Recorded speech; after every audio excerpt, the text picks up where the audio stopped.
7 de dezembro de 1997. Eu tinha 10 anos quando o telefone tocou naquela madrugada na casa dos meus pais. Era uma ligação da casa dos meus avós. Era um pedido de socorro. O rio que passava perto da casa deles transbordou com as chuvas que caíam naquela noite. Aí, a enchente atingiu a casa deles e a casa de muitas outras pessoas. Segundo meu pai, a água estava no pescoço. No dia seguinte, um cenário de guerra. Lama para todo quanto é lado, colchões nas calçadas. Um hospital privado tinha sido praticamente destruído. Os muros, com muitos buracos feitos por heróis anônimos, que tiveram que fazer isso para que a água desse vazão e o nível do rio reduzisse. Por sorte, naquele dia ninguém morreu. E foi uma das primeiras vezes que eu tive contato com uma terminologia que eu desconhecia até então, que era o de desabrigado climático. Aquelas chuvas, essa enchente, eram sinais de que alguma coisa estava errada. Eram sinais de que as mudanças climáticas estavam em curso. Mas a gente só foi saber mais sobre esse assunto 10 anos depois, em 2007, quando cientistas convocados pela ONU divulgaram um quarto relatório em que eles cravaram que havia 90% de chance de que nós éramos responsáveis pelo aumento da temperatura do planeta. Ou seja, as emissões de carbono que nós estávamos lançando desde 1850, durante a Revolução Industrial, o excesso disso estava mudando a temperatura do planeta. E vocês lembram dessa imagem? O urso polar em cima de uma placa, em cima do iceberg, à deriva, se tornou o símbolo desse colapso. Essa foto, essa e outras fotos com o urso polar rodaram o mundo todo, com a ideia de que a gente mudasse o comportamento, o nosso comportamento. Mas essa quantidade de fotos, essas fotos usando para tudo quanto é lado, acabou esvaziando o seu significado. O urso polar se tornou camiseta, se tornou meme, se tornou adesivo de carro. E isso reflete muito sobre o nosso comportamento, sobre como as mudanças climáticas elas se tornam manchete num dia, viram trending topics, e aí no segundo seguinte, ninguém fala mais nada. Só que aí eu percebi que havia outra forma de a gente conquistar mentes e corações. Foi quando eu comecei a trabalhar na curadoria do Museu do Amanhã, do Rio de Janeiro, que é um museu de ciências. Ali criando exposições e experiências, entrando em contato com o público, fazendo divulgação científica, eu percebi que a cultura ela gera empatia, a ciência ela gera compreensão, e cultura e ciência juntas, elas geram engajamento. O engajamento que é extremamente importante para que a gente consiga mudar políticas, consiga construir uma nova realidade para a gente. E, com isso, arrefecer os impactos das mudanças climáticas. A partir disso, eu comecei a trabalhar com uma série de projetos para que a gente, colocando mais ludicidade, encantamento na forma que a gente transmite essa mensagem. E aí eu fiz exposições que falavam de como vamos inovar, como a gente inova, falava sobre a Amazônia, falava sobre a bioeconomia, sobre o oceano. Rodei o mundo fazendo um filme, ouvindo pessoas sobre as consequências da falta de ética climática. E também produzi uma coleção de livros que crianças do ensino infantil e ensino fundamental estudam as mudanças climáticas nas escolas, a partir de ilustrações de Ziraldo, com a turma do Pererê. Para a gente falar com diferentes pessoas, a gente precisa usar diferentes linguagens. E hoje eu quero apresentar para vocês um projeto muito especial que valida um pouco desse ponto que estou conversando com vocês, sobre como a cultura ela pode mudar comportamentos. Apresento a vocês a pesquisa Cultura e Clima, desenvolvida pela Outra Onda Conteúdo e pela organização Sede Cultura.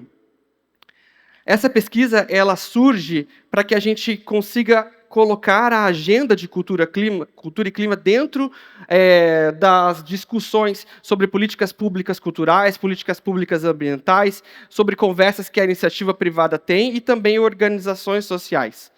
Afinal de contas, as coisas só existem quando elas têm nome. Na primeira edição dessa pesquisa, o resultado foi a presença da ausência. O que significa isso? Que não havia política pública que incentivava a criação de atividades culturais que tratavam de temas ambientais. Na segunda edição dessa pesquisa, a gente foi um pouco mais ousado e ouvimos mais de 2.000 pessoas do Brasil todo para entender quais eram as percepções delas sobre mudanças climáticas e também quais eram as práticas culturais que estavam acontecendo que tratavam dessa agenda de cultura e clima. Agora eu apresento para vocês alguns resultados para vocês refletirem. A maioria das pessoas que respondeu disseram que acham que a mudança climática é uma ameaça à nossa sobrevivência. Mas essa mesma maioria de pessoas disse que não tem a menor ideia do que está acontecendo. Elas estão num completo escuro sobre o que é a mudança climática e o que elas causam. Só que eu tenho boas notícias para vocês. Brasileiros e brasileiras acreditam que a cultura pode sim ser uma fonte de informação para que elas entendam o seu papel como alguém que vai ajudar a transformar a realidade, vai trazer soluções para essa crise. O que significa isso? Que o teatro, que a música, que a dança, que as culturas populares, que o cinema, que as novelas, quando elas tratam desses assuntos, elas vão conseguir informar as pessoas sobre o que está acontecendo, de uma maneira mais palatável, relacionando o meu território, a minha realidade, e não distanciando o problema, porque o problema está aqui com a gente, está aqui fora, está nesse rio que passa do lado de vocês. E aí, elas também disseram que muitas dessas pessoas responderam que, quando participaram de atividades culturais que tratam desse assunto, elas já se sentiram convidadas a mudar os seus hábitos. Elas simplesmente leram um livro, ouviram uma música e perceberam, caramba, eu tenho que fazer alguma coisa, eu já estou fazendo alguma coisa, bora lá. E isso que eu estou falando aqui não é papo furado, não é coisa abstrata, não é resultado de pesquisa. Isso já é prática. E eu vou mostrar 2 exemplos para vocês. Um exemplo, alguém deve ter assistido aqui na abertura da novela das 9 da Globo, Quem Ama, Cuida. Logo no primeiro capítulo, um pé na porta. Na verdade, as portas estavam boiando na enchente que atingiu São Paulo e que destruiu uma série de casas e ceifou várias vidas. As redes sociais bombaram, com muitas pessoas emocionadas com aquela realidade da novela e também demonstrando empatia com quem sofreu na vida real com isso. Era um evento climático extremo sendo mostrado na televisão aberta em horário nobre. Um outro exemplo que eu trago é um exemplo lá de Londres, do Reino Unido. A companhia de teatro The Good Chance criou a peça Kyoto. A peça fala de como foi a criação do Protocolo de Kyoto, o primeiro acordo global criado a partir de negociação entre os países para reduzir o excesso de gases de efeito estufa que aumentam a temperatura do planeta. Os atores e atrizes se colocavam junto aos espectadores como se fossem negociadores diplomáticos. E aí, minhas amigas e meus amigos, é tiro e porrada e bomba, porque é país pobre e país rico brigando. Por isso que a gente não chega a acordo nenhum. Ou chega a acordos que ainda não são fortes o suficientes para que a gente consiga mudar a nossa realidade. E aí, é algo bastante importante. São exemplos bons, mas a gente precisa de mais.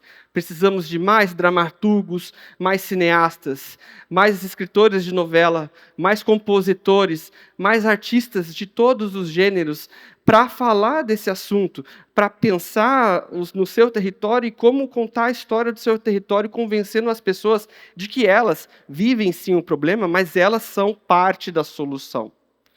Muitos fazedores de cultura podem pensar: mas o meu papel aqui não é exatamente esse. Eu não tenho toda essa força para mudar a realidade. Você tem essa força, sim, e é uma força gigantesca. Claro que para isso precisamos de políticas públicas e de dinheiro. É hora de financiar a imaginação da nova realidade que a gente quer viver. Mas é claro que, quando eu estou falando do papel da cultura, relacionado às mudanças climáticas, não estou dizendo que a arte vai mudar a realidade num passe de mágica. A prioridade continua sendo uma transição energética justa, uma diminuição do uso de combustíveis fósseis e o combate à desigualdade. Mas a cultura, ela pode incentivar essa transição. A arte é a faísca. Então, a gente precisa de mais artistas, precisa de todas as formas de arte juntas para essa mobilização da nossa realidade, para que a gente consiga permanecer nesse planeta por muito tempo, com qualidade e com todos os seres que vivem, não só nós, seres humanos.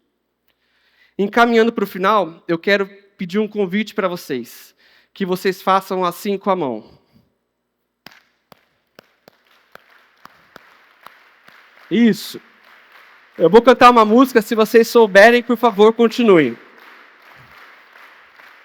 Quando olhei a terra ardendo, qual fogueira de São João, eu perguntei a Deus do céu, ai, por que tamanha judiação? Vocês, eu perguntei.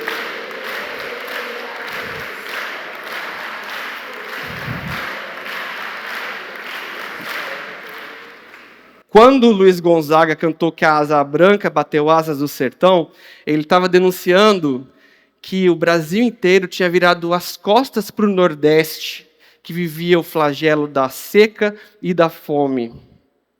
Mas essa música Manifesto, ela causou um rebuliço tão grande no país que houve uma movimentação da política pública. No Nordeste foi instalada a Sudene, foram implementadas milhares de cisternas que ajudaram a água permanecer ali por muito tempo.